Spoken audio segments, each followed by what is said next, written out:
Gracias por continuar con nosotros este sábado 13 de marzo del 2021 en la Universidad ICEA Plantel Jilotepec. Soy el ingeniero Carlos Salinas y el día de hoy estamos abordando la unidad 2, Planeación del Transporte, de nuestra asignatura Administración del Transporte de Materiales. Entonces, sin más, pasemos a la explicación de nuestro tercer tema de este fin de semana, que es la selección de modo y administración de transporte.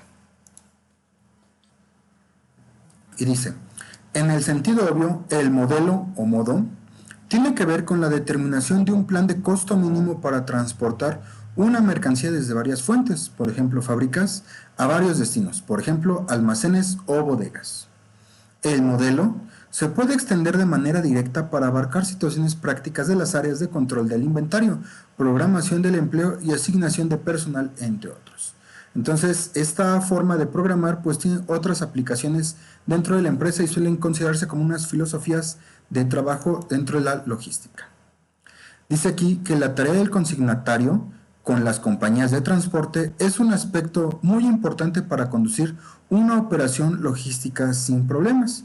Y aquí tenemos este diagrama que nos ilustra lo que son las operaciones logísticas y en esencia pues tenemos lo que es el almacenamiento y influyen en él los procesos y la organización, los indicadores y la infraestructura, y sobre esto se genera el transporte, los suministros, los inventarios, el servicio al cliente, y todos estos tienen exactamente los mismos 4 parámetros dentro de ellos a medir por las operaciones logísticas. Entonces, pues nuestro método, nuestro modo va a ser aplicado a cada uno de los niveles de la cadena. La suposición básica del modelo es que el costo de transporte en una ruta es directamente proporcional al número de unidades transportadas. La definición de unidad de transporte variará dependiendo de la mercancía que se transporte. Ahora, los factores en la decisión de transporte que influyen es, número 1, el consignatario, la naturaleza de la carga, la compañía de transporte que nos va a apoyar y, por último, el destinatario. Vamos a abordar cada una de ellas.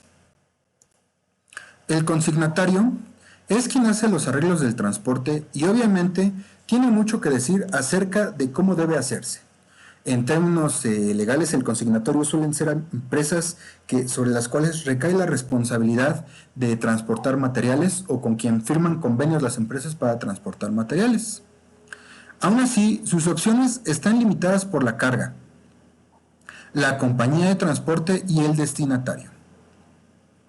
Las características de la carga determinan cuál es la mejor manera de enviarla. El consignatario solo puede escoger entre los transportistas que ofrecen sus servicios y es frecuente que las opciones sean muy limitadas. El destinatario, por lo general, influye en el método de entrega cuando hace la compra.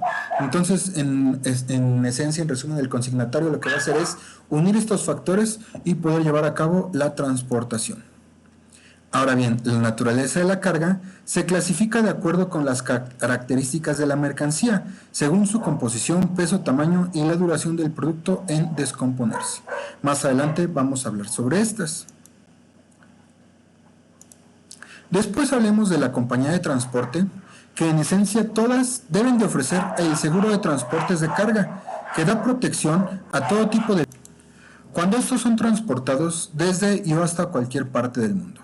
Productos y bienes transportados para ventas, compras, distribución, importaciones, exportaciones, traspasos, mantenimiento, devoluciones, ya sea de su propiedad o que estén bajo su responsabilidad, utilizando tanto vehículos propios como de terceros.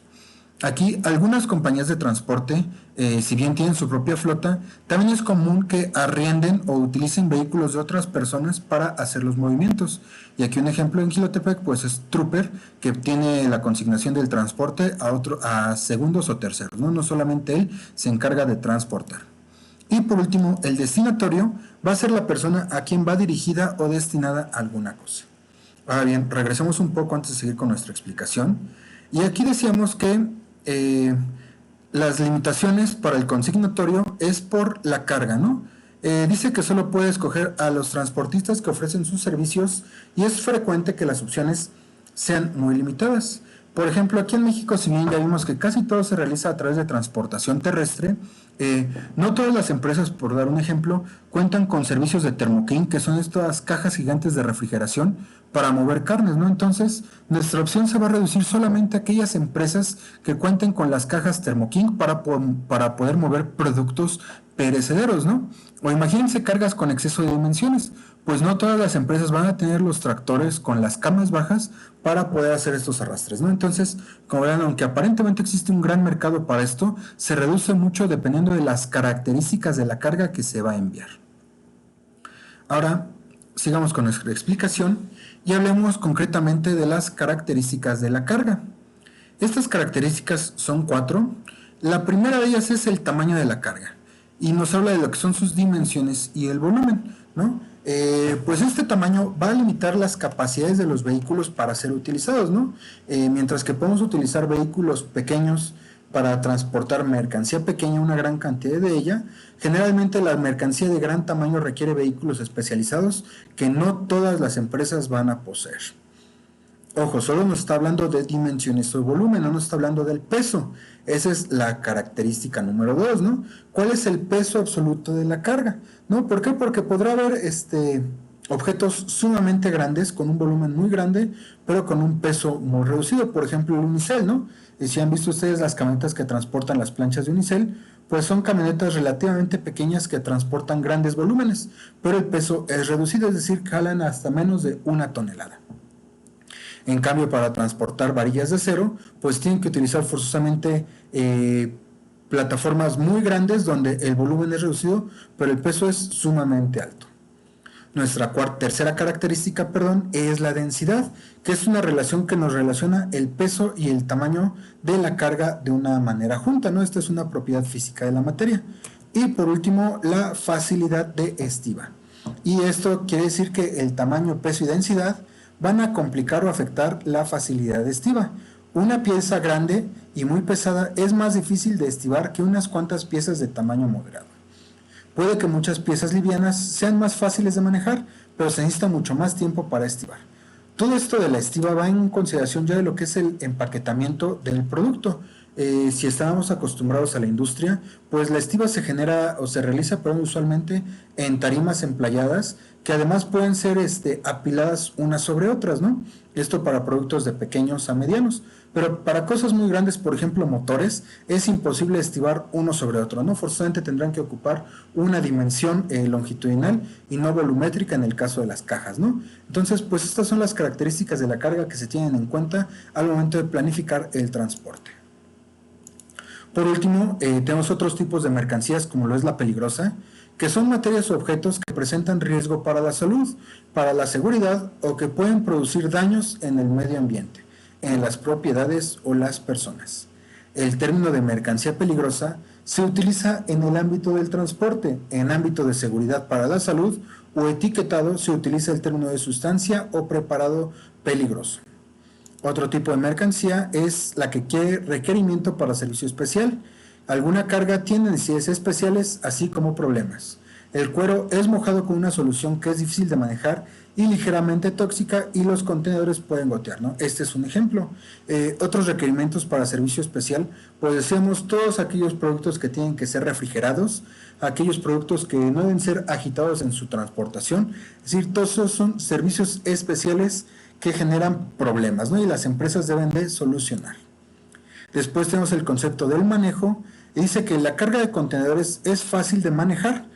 La carga refrigerada es un sector que está creciendo mucho en el comercio internacional y requiere manipulación especial. Entonces el término manejo hace referencia a la manipulación o a cómo se va a utilizar la mercancía que está siendo trasladada, ¿no?